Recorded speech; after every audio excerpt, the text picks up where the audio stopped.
to be greater than another. Like our economic and political worlds, stories too are defined by the principle of Nkali. How they are told, who tells them, when they are told, how many stories are told, are really dependent on power.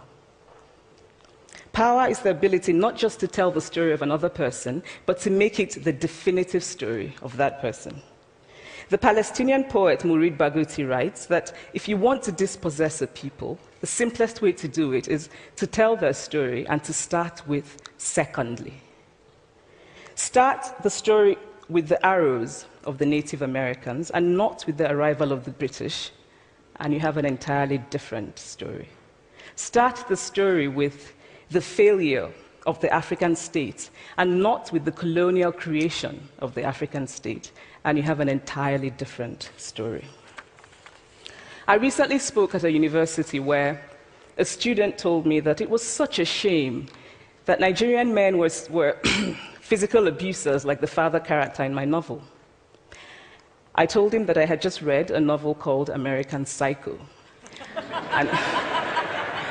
and that it was such a shame that young Americans were serial murderers. Now,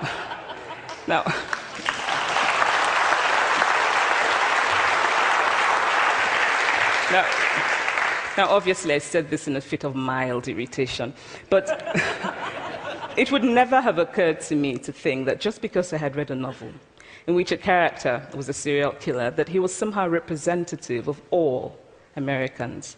And now, this is not because I'm a better person than that student, but because of America's cultural and economic power, I had many stories of America. I had read Thailand, Updike, and Steinbeck, and Gateskill. I did not have a single story of America.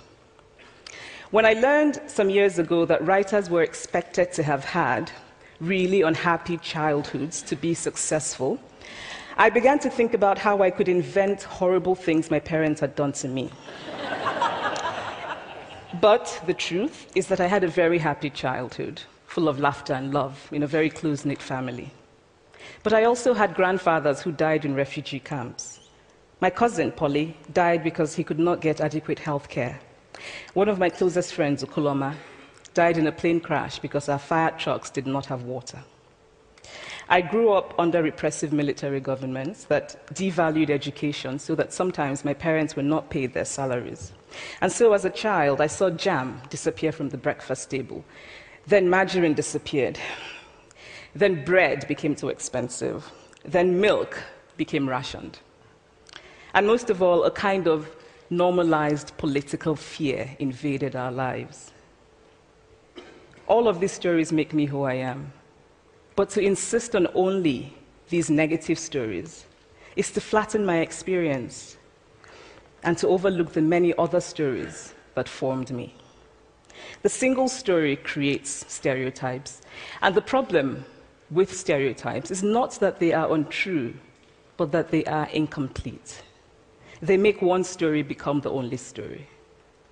Of course, Africa is a continent full of catastrophes, the immense ones, such as the horrific rapes in Congo, and depressing ones, such as the fact that 5,000 people apply for one job vacancy in Nigeria. But there are other stories that are not about catastrophe, and it is very important, it is just as important to talk about them. I've always felt that it is impossible to engage properly with a place or a person without engaging with all of the stories of that place and that person.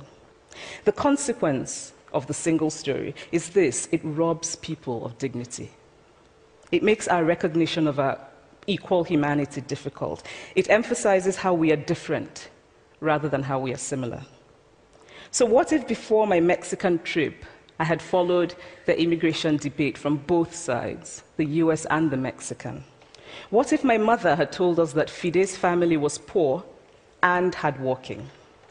What if we had an African television network that broadcast diverse African stories all over the world, what the Nigerian writer Chinua Achebe calls a balance of stories? What if my roommate knew about my Nigerian publisher, Mukhtar Bakare, a remarkable man who left his job in a bank to follow his dream and start a publishing house?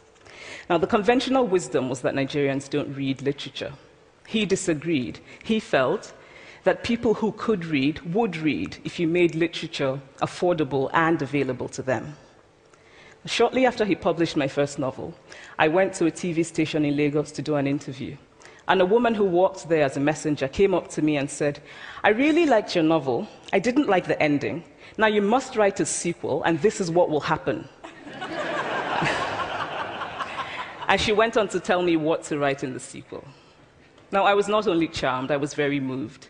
Here was a woman, part of the ordinary masses of Nigerians who were not supposed to be readers. She had not only read the book, but she had taken ownership of it and felt justified in telling me what to write in the sequel. Now, what if my roommate knew about my friend, Fumi Yonda, a fearless woman who hosts a TV show in Lagos and is determined to tell the stories that we prefer to forget? What if my roommate knew about the heart procedure that was performed in the Lagos hospital last week? What if my roommate knew about contemporary Nigerian music, talented people singing in English and Pidgin and Igbo and Yoruba and Ijo, mixing influences from Jay-Z to Fela to Bob Marley to their grandfathers?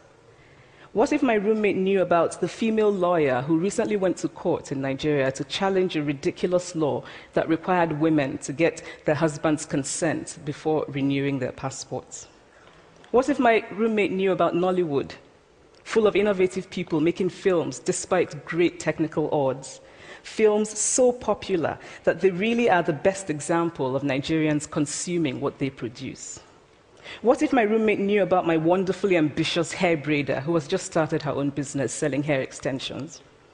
Or about the millions of other Nigerians who start businesses and sometimes fail, but continue to nurse ambition? Every time I am home, I am confronted with the usual sources of irritation for most Nigerians: our failed infrastructure, our failed government, but also by the incredible resilience of people who thrive despite the government rather than because of it. I teach writing workshops in Lagos every summer, and it is amazing to me how many people apply, how many people are eager to write, to tell stories. My Nigerian publisher and I have just started a non-profit called Farafina Trust, and we have big dreams of building libraries and refurbishing libraries that already exist and providing books for state schools that don't have anything in their libraries, and also of organizing lots and lots of workshops on reading and writing for all the people who are eager to tell our many stories. Stories matter. Many stories matter. Stories have been used to dispossess and to malign, but stories can also be used to empower and to humanize. Stories can break the dignity of a people, but stories can also repair that broken dignity. The American writer Alice Walker wrote this about her southern relatives who had moved to the north, and she introduced them to a book about the southern life that they had left behind. They sat around reading the book themselves, listening to me read the book, and the kind of paradise was regained. I would like to end with this thought, that when we reject the single story, when we realize that there is never a single story about any place, we regain a kind of paradise. Thank you.